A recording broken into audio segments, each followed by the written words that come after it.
Hello ਦੋਸਤੋ, ਸਵਾਗਤ ਹੈ ਤੁਹਾਡਾ ਮੇਰੇ ਚੈਨਲ ਦੇ ਵਿੱਚ। ਦੋਸਤੋ, ਅੱਜ ਮੈਂ ਤੁਹਾਡੇ ਲਈ ਬਹੁਤ ਖਾਸ ਵੀਡੀਓ ਲੈ ਕੇ ਆਇਆ ਹਾਂ, ਜਿਸ ਵਿੱਚ ਮੈਂ ਤੁਹਾਨੂੰ ਦੱਸਾਂਗਾ ਤੁਸੀਂ ਅਗਰ ਨਰਸਰੀ 'ਚ ਅੰਬ ਨੂੰ ਜਾਂ ਅੰਬ ਦਾ ਪਲਾਂਟ ਲੈਣ ਜਾਂਦੇ ਹੋ, ਅਗਰ ਉਹ ਛੋਟਾ ਪਲਾਂਟ ਹੈ ਜਾਂ ਵੀ ਵੱਡਾ ਵੀ ਪਲਾਂਟ ਹੈ, ਤੁਸੀਂ ਉਸ ਦੀ ਪਛਾਣ ਕਿਵੇਂ ਕਰਨੀ ਹੈ ਕਿ ਉਹ ਕਿਸ ਪ੍ਰਜਾਤੀ ਦਾ ਪਲਾਂਟ ਹੈ। ਅੱਜ मैं ਤੁਹਾਨੂੰ दो सब तो बेस्ट जो प्रजातियां हैं अंब दियां उन्हां बारे जानकारी देवांगा। दोस्तों, वीडियो शुरू करने तो पहला तुसी मेरे चैनल नूं सबसक्राइब कर लो ते बैल आइकन नूं भी प्रेस कर लईओ, जो कि तुहाडे कोल मेरी हर एक वीडियो का नोटिफिकेशन पहुँच जाए। ये देख सकते हो तुसी मेरा बाग, ये लीची का प्लांट है, नाल ही बब्बू कोशे है, इधर संतरा है। चलो अज असी गल करनी है अंब दे उपर। सब तो पहला तो तुसी ये जो प्लांट देख रहे हो,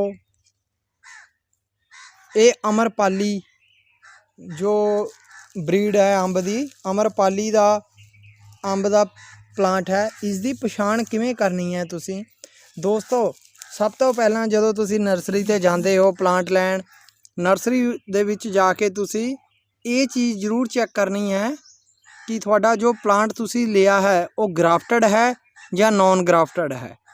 अगर तो ग्राफ्टेड बूटा होवेगा तो उसदे विच फ्रूटिंग जल्दी आ जाएगी, फल जल्दी दे देवेगा थोड़ा प्लांट।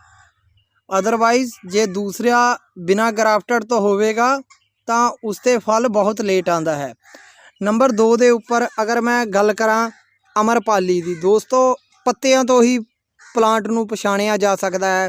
जो अमरपाली हुंदी है उस प्लांट दे जो पत्ते हुंदे हन वो इस तरह शेप हुंदी है साइडां तो तुसी ये देख सकते हो किवें पहाड़ दी तरह है। ते वो जो पत्ता हुंदा है थोड़ा सॉफ्ट हुंदा है ते थोड़ा लंबा हुंदा है, ये देख सकते हो तुसी। ये अमरपाली ब्रीड है। जिस भी प्लांट दे बूटे दे पत्ते इस तरह हर एक प्लांट दे नहीं हुंदे हन इस तरह।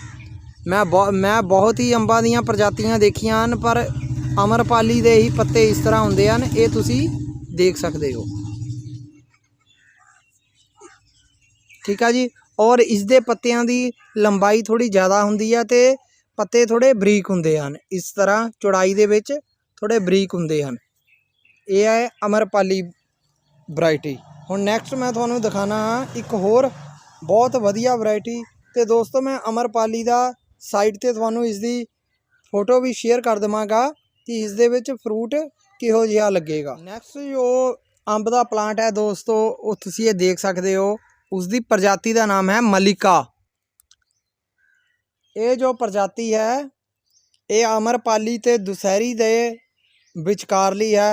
अमरपाली ते दुसहरी नूं मिला के जो प्रजाति बनती है उसका नाम है मलिका। ये देख सकते हो तुसी। इसका जो पत्ता हुंदा है उसके विचकार दा जो हुंदा है ना, ये वाली चीज़ हुंदी है थोड़ी बाहर नूं हुंदी है, उभरी हुंदी है। अगर तुसी इसनूं इस तरह चैक करोगे तो तुहानूं फील होवेगा कि उभरिया। तो इसका जो पत्ता हुंदा है थोड़ा मोटा हुंदा है। तो नंबर 2 दे विच इसदे जो पत्तियां दी बनतर हुंदी ना, ये देखो, ये एक सार वाइज हुंदी है, एक सार बहुत नेड़े नेड़े पत्ते हुंदे हन इसदे मलिका दे। देखो एक इत्थे आ पत्ता, एक नाले ही आ, एक इधर आ, एक इधर आ, इस तरह इक्को सार पत्ते हुंदे आ।